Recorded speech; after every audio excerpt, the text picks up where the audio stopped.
Hi, I'm Bree, and this is my first ever YouTube video, so I would love if you would subscribe and join me in my planty journey. Today I'm going to be sharing my top 10 favorite plants of 2025. I have about 200 plants in my collection, so these are like the top of the top, the creme de la creme, my favorites. In the number 10 spot is Anthurium Bakerii, or Bakerii. I've heard it pronounced both ways. Let me grab it for you. Here she is in all her glory. Look at these strappy leaves.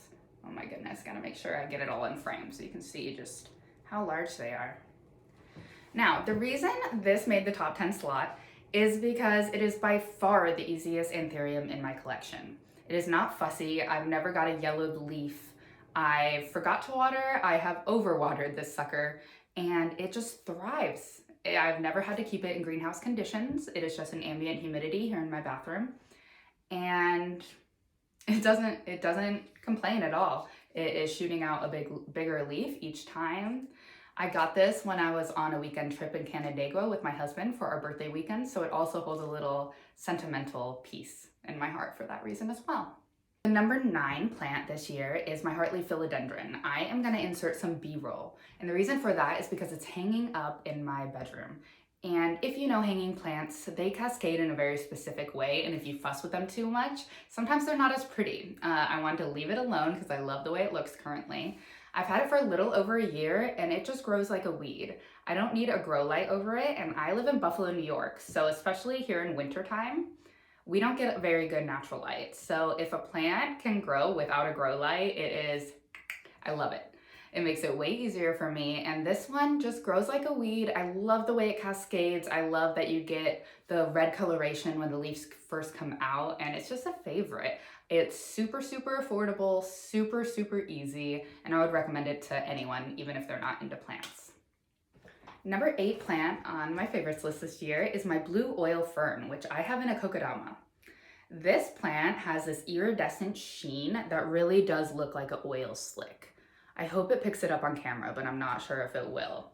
I put this in a kokedama in September when I bought it, and it's been doing great. Like, I'm not having any issues with it. It is beautiful. It's very unique. It has like a squid-like quality, which personally I love. I don't see these around too often, even though it wasn't that pricey. I think I paid about $20 for this. It's just gorgeous. It gives a different dimension, I would say, to my collection that I don't have otherwise. And I would recommend it. Okay, number 6, a big boy. So I'm gonna back it up so you can see it before I sit back down. So this is my Philodendron Campii Lynette.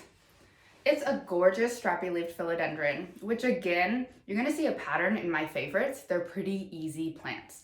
I am not the biggest fan of plants that are browning on me, that will yellow if they get a tiny bit too much water. I want a plant that's just gonna thrive. And this is a perfect example of this. I found this for $12 at Trader Joe's, and it was already a beast in size. Like, I can't believe it. I got this adorable yellow planter thrifted for I think $5 or $6, and the combination is just one of my favorites in my house. It is consistently putting out a new leaf, as you see right here.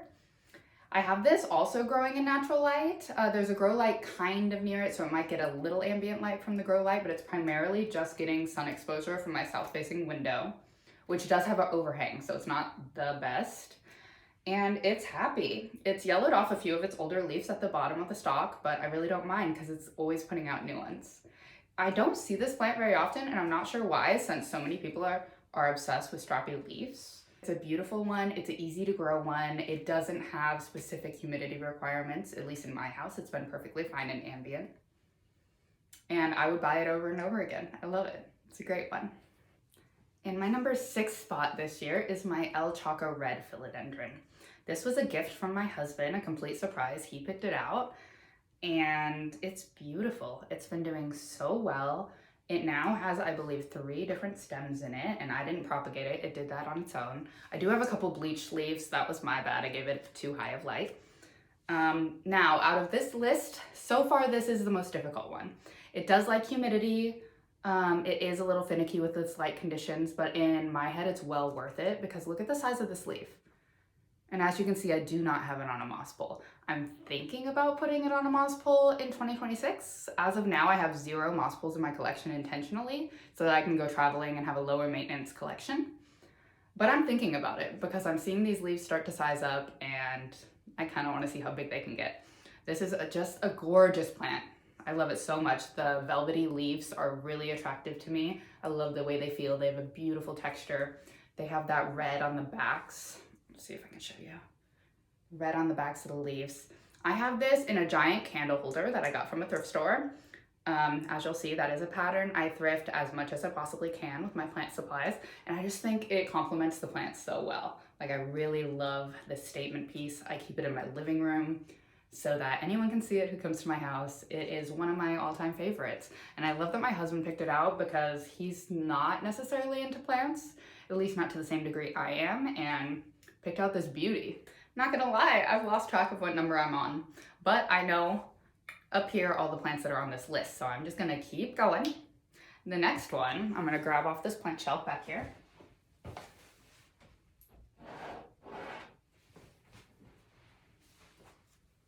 This is my Begonia Escargot, and this is the only begonia on this list. I have several, but this is my favorite by far. And one of the reasons that I am so proud of this plant is because I grew it from a single leaf. So I did the leaf propagation method where I got 1 leaf from a nursery ground and I cut it and I put it in a prop box, and slowly but surely it grew roots, and then it grew new leaves. And now I have this big pot of Begonia Escargot. And I mean, look at the size of that leaf. It's pretty big. And if you look at the back, the petioles are fuzzy and pink. It's just beautiful. I really love it. I really love the curvature and how it spirals. That's why it got its name escargot, like the snails.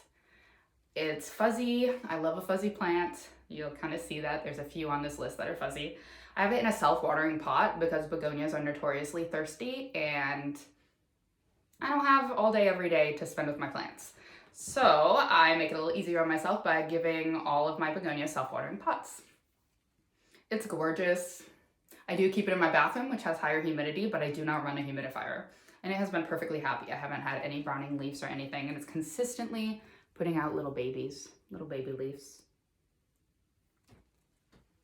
So if you ever see one of these leaves knocked off on the ground, I highly recommend trying to propagate it because I created an entire plant for free. I love it.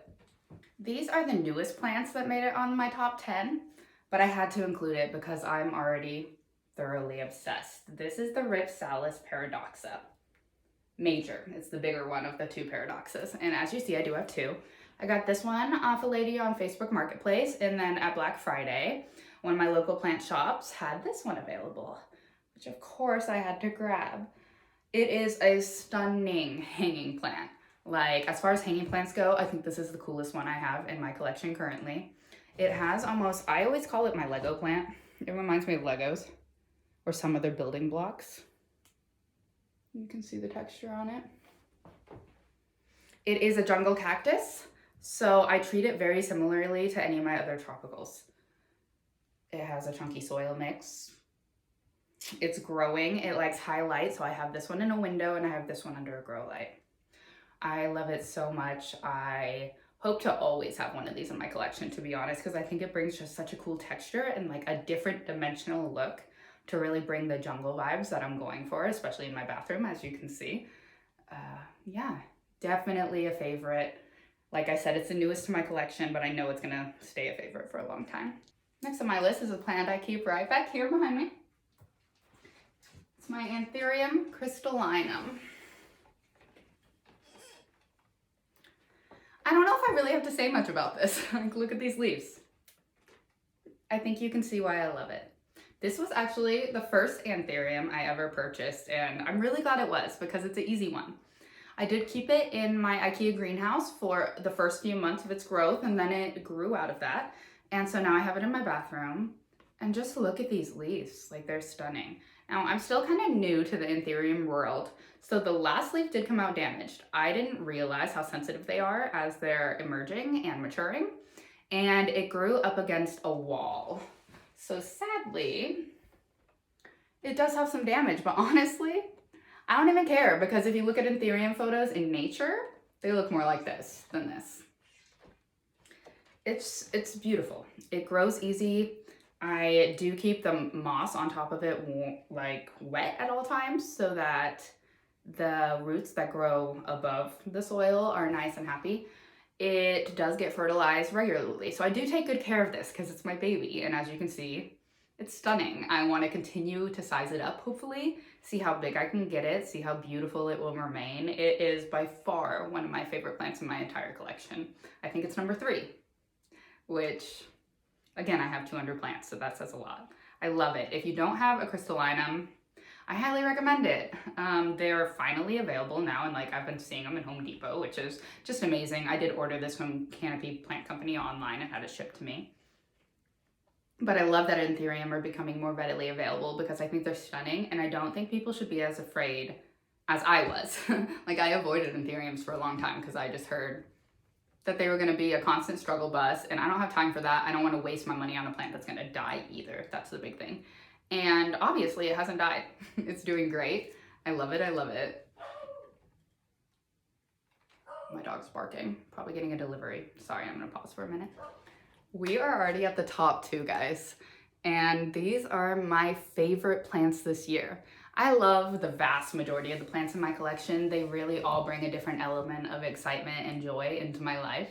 But these 2 have really just been showstoppers. They have grown well. They have been easy, and just aesthetically, they're just stunning. They're my babies, you know, they're my favorites. So in the number 2 spot is my Monstera Adansonii Indonesian mint.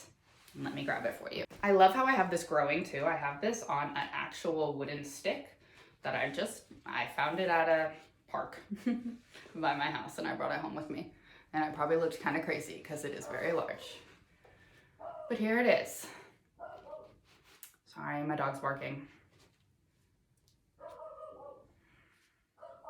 Shh! Bro! This one's kind of hard to show because of how large it is, but as you can see, I got really good fenestrations. This is the brand new leaf. It just opened like yesterday or the day before. Lots of fenestrations. The variegation is pretty pronounced. Like, you can definitely see the mint. And I just love it. I really do. I found this off someone locally on Facebook Marketplace. I think I paid like $10 or $15 for it. Mind you, it only had like 4 leaves at the time, and I've grown it out since then. I should say I've only been on my plant journey for a little over a year now, so none of these plants are much older than a year. Maybe like 15, 16 months in my collection. And I don't know if you can tell, I'm 5 feet tall. And this is, I don't know, at least 3 feet tall. Like, it's very big. It's gonna grow over its stick soon, and then I'm not quite sure what I'm gonna do. I'll probably start chopping it and maybe get some more vines, because this currently only has 1 vine in the pot. But I am so happy with it. And I've heard some people online talking about not liking when the leaves come out funky, which I assume means not like perfectly shaped like that. And honestly, that's one of my favorite parts. I like how asymmetrical and weird some of them come out. It's kind of hard to show. I'm gonna try to get closer so I can show you. See, it's a little funky. You see the white from the Indonesian mint, but the shapes are different on every single leaf. And I love that. I love that I never quite know what I'm gonna get. And it just gives a really cool variety to the plant. So this is definitely one of my top favorites this year. And I hope it continues to be. Now, number 1 guy in my collection. I can't believe, of all the plants I bought, rare, expensive, what have you, that a $10 plant that I happened upon in a plant store when I was out of town has taken the number 1 spot. Let me show you what I chose.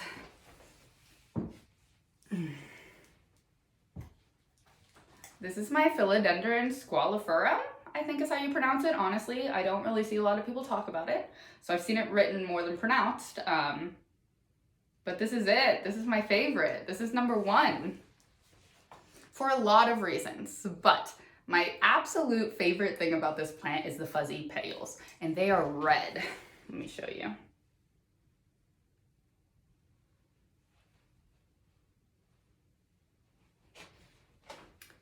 So the leaf shape is the same as all the Floridas, the Florida Green, Florida Beauty, Florida Ghost. It has the same leaf shape as those, which is really cool and unique. I like it a lot. I like the leaf shape. I like the color of the petioles. I love the fuzz. I love the fuzz. It's so cool. This specific plant has 3 different stems, which is awesome because I haven't propagated it once. So this is how it came. Like I said, I only paid $10 for it, which just makes me love it a little bit more, that it has grown into this robust, stunning plant in a matter of, I think I got it in September, and now it is January, so it was not that big when I bought it. As you can see, I don't have the perfect pot for it. The nursery pot is sticking out a little bit, so to make it a little cuter, I just bought a paint pen and put some polka dots on it. We do what we do, you know? But look at this. Why do more people not have this plant? It's easy to grow. I don't have a humidifier near it. I do have a grow light going above it, but that is it. It gets light, it gets water, it gets fertilized when I remember. It's an easy one. I love how some of the leaves have sized up so substantially. To be honest, I have moved this around a few times in my house, and because of that, some leaves are bigger than others because it was getting different light conditions at different times. This is the newest leaf, and it's shooting out 2 more right now. I got 2 little ones that have not unfurrowed yet. It's just my favorite. I can't wait till it's a bit bigger and I can propagate it and sell it to people locally because I really just would love everyone to own this. I think it should be in everyone's collection. It's stunning. The fuzzy petioles, guys, the fuzzy petioles. I also have a Serpens, which has very similar petioles, but it has been a bitch to grow. I'm gonna be honest. It is very difficult, where this one has given me 0 problems. And I hope to have one of these in my collection truly forever. As long as I have plants, I will be a fan. This will be one of my favorites. It's amazing. So like I said at the beginning of this video, this is my first ever YouTube video. I've been in content creation on Instagram for well over a decade. It's been about 15 years now. I started in cruelty-free beauty, and now my passion is plants, and I really wanted to share it with you guys. I would love if you would subscribe. I want to make lots of planty friends. I plan on making content as much as possible. Because I am new, if you have any feedback, please leave it in the comments. I would also love to chat with you about what your favorite plants of the year are. So subscribe, and I hope to hear from you in the comments. Have a beautiful, beautiful day. Thanks.